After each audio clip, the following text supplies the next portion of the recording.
హి ఓం నమ శివాయ్. ఓం నమ శివాయ్. ఓం శ్రీ భద్రకాళీ సమేత వీరభద్రస్వామిని నమో నమః. మాతృ పితృభ్యో నమః. ఆచార్య అతిథిభ్యో నమః. శ్రీమాత లలితా త్రిపుర సుందరయే నమో నమః.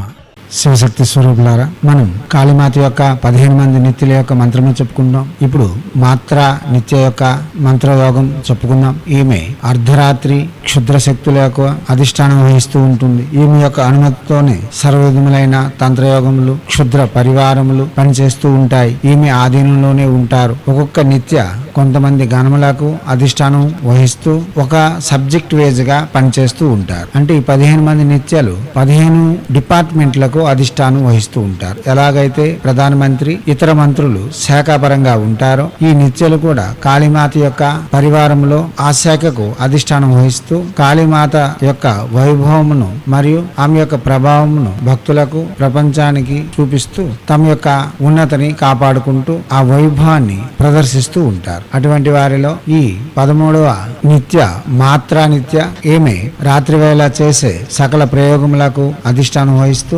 ఉంటుంది. ఈమె మృతదేహంపై కూర్చొని ఉండి నీలి రంగు లేపనము పుయ్యబడి ఉంటుంది. ఈమెకు కపాల హారము ఉంటుంది. చేతులలో కపాల పాత్ర, కత్తె, ఖడ్గము, ఖండిత శిరస్సు 4 హస్తములలో ధరించి 3 నేత్రములతో మనకు వైభవపేతంగా దర్శనమిస్తున్న శ్రీ మాత్రాదేవి కాళీమాత యొక్క ప్రతిరూపముగా మనకు దర్శనమిస్తూ సకల విధములైన తంత్రయోగములకు సిద్ధులను చేకూరుస్తుంది. ఈమె ప్రసంగములను విని అవగాహన పెంచుకొని జపములకు ఉపక్రమించండి. ఇప్పుడు 13వ నిత్య అయిన మాత్రా నిత్య యొక్క మంత్రము ఓం క్రీం హ్రీం హం ఐం మహామాత్రే సిద్ధిం మే దేహి సత్వరం హం ఫట్ స్వాహ.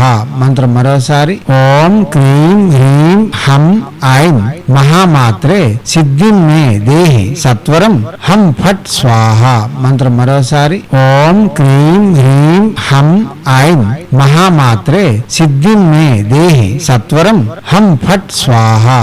నిత్యుల యొక్క ఏ ఉపాసన చేయాలన్నా ముందు మీరు కాళీమాత యొక్క ఉపాసకులై ఉండాలి. కాళీమాత యొక్క శీఘ్ర ప్రసన్నతకు మరియు మన కామ్యకర్మలను నెరవేర్చుకునేందుకు నిత్యులు చాలా వరకు ఉపకరిస్తారు. గురు సమక్షంలో మంత్రము తీసుకొని పురస్కార నిధులు గావించిన వారు మాత్రమే నిత్య ఉపాసనలు చేయాలి. అత్యావశ్యకత పరిస్థితులందు కులదేవతారాధన, ఇష్టదేవతారాధన పూర్తి చేసుకుని నిత్య మంత్రము జపించడం వలన తక్షణ పరిష్కారములు లభిస్తాయి. అలా అని ఎప్పుడు అదే ప్రవర్తనగా ప్రవర్తించడానికి వీలుండదు. అత్యావశ్యకత పరిస్థితులందు మాత్రమే అలా చేయవలసి ఉంటుంది. గాని నిత్యుల యొక్క ప్రసన్నత వలన, నిత్య దేవతల యొక్క అనుగ్రహం వలన కాళీమాత యొక్క అనుగ్రహం అతి శీఘ్రంగా పొందవచ్చు. సకల విధములైన వైభవములతో పాటు కాళీమాత యొక్క అనుగ్రహము, జ్ఞానము, ఐశ్వర్యము, సంసారబద్ధమైన సకల విధములైన శ్రేయస్సులు లభించేందుకు నిత్యలు అతి శీఘ్రంగా సఫలత చేకూర్చగలరు. నిత్య ఉపాసన చేయాలనుకునే వాళ్ళు 16 రోజులు లేక 22 రోజుల్లోగా 1,00,000 జపం పూర్తి చేయవలసి ఉంటుంది. ప్రతి నిత్య యొక్క ఉపాసన